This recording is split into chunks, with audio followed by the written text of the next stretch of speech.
Do opposite attract? I know it's a packed question, but let's try to unpack it. Yeah, it's a big topic, and I actually wrote a book all about this, so I obviously have a lot to say. I interviewed couples in 8 different countries as to their personality differences and why couples get married who are so different. And I do want to specify first of all that opposites attract, and it could be a great thing or it could be a terrible thing. If the opposites are in values, like people have opposing values, this is not a good thing. Mm.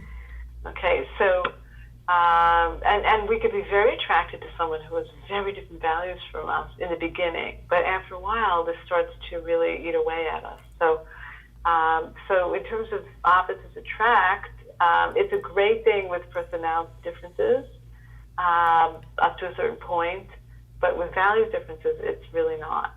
Okay, so I want to talk about personality differences because this is where I did my research, and this is why I was so fascinated how the extrovert marries the introvert, and typically, and I'm generalizing here, but Yeah. there were 10 common differences, personality differences that I found with many couples.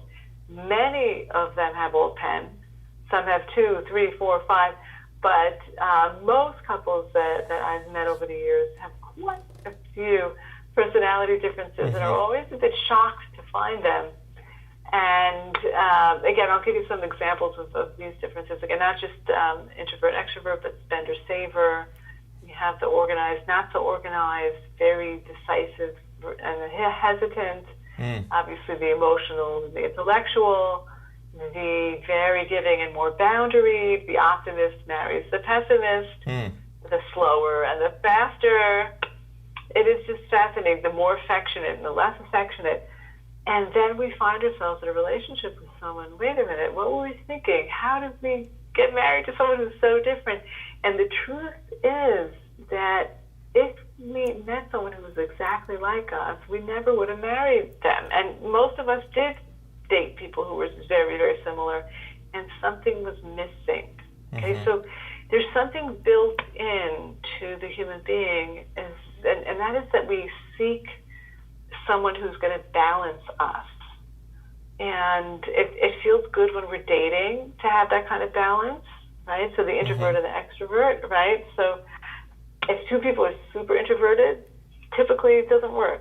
Super extroverted in the same exact way, it's not going to work. They're going to compete.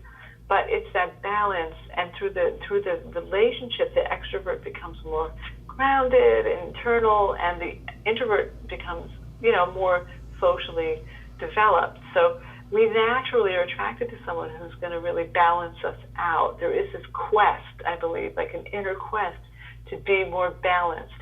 And so when we get married, we have that potential, since we're living with someone, we're 24/7 with someone who has this kind of opposite personality, we can grow in that area.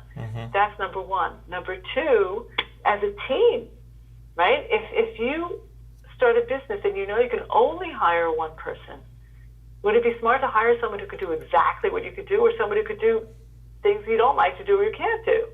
Right. Yeah, it's like So here's it's like they say also in a company, always when you're the CEO or something, you always want to hire people who think different than you, and not one that will conform with you. Just want to add that little sentence in there. But yeah, keep going. yeah. Excellent. That's right, because and it's nice to have a yes man, or a yes woman, but that's not really what's going to take you to your potential.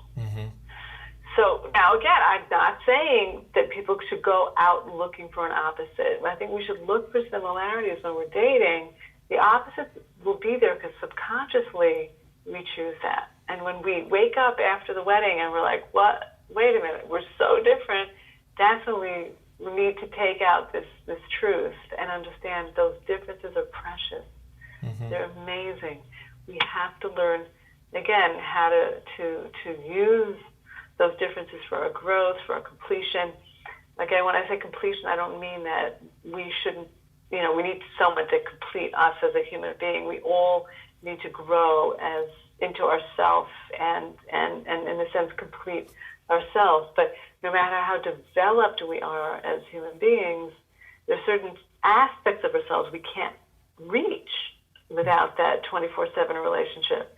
So as the completion of the piece, I like to say it's that our spouse represents some aspect of ourselves that's not as developed. Now we have access to that part of ourselves because we learn from our spouse certain things that we don't have, number one. And then the completion as a team, that we can do so much more because of our complementary differences. Mm-hmm. I love it.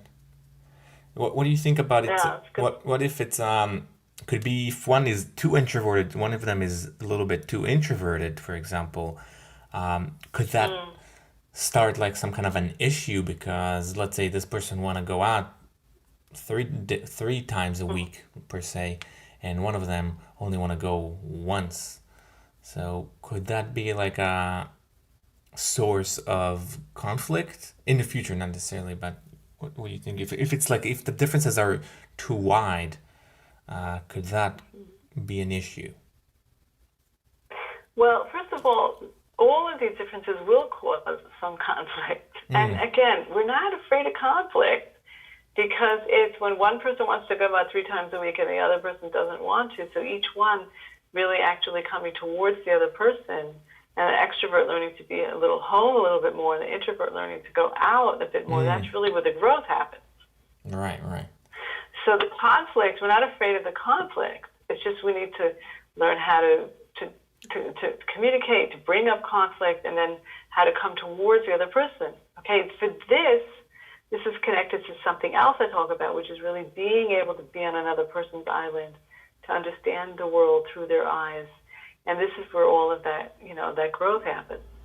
So we're not afraid of the conflict. Now, again, when people are dating and they have extreme differences, usually it doesn't work because the conflict is so great while they're dating, or they just can't relate to each other. Right, right. So what I find is that most people don't end up marrying someone who's an absolute total opposite, right? Extreme opposite, right? Because they can't connect. Yes, yes. Right. So whatever differences we do find in our marriage, and we're going to find those differences, as I said, we want to celebrate them and we want to milk them for all the wisdom and the greatness that they hold. That's some great advice. I love it. Mm-hmm.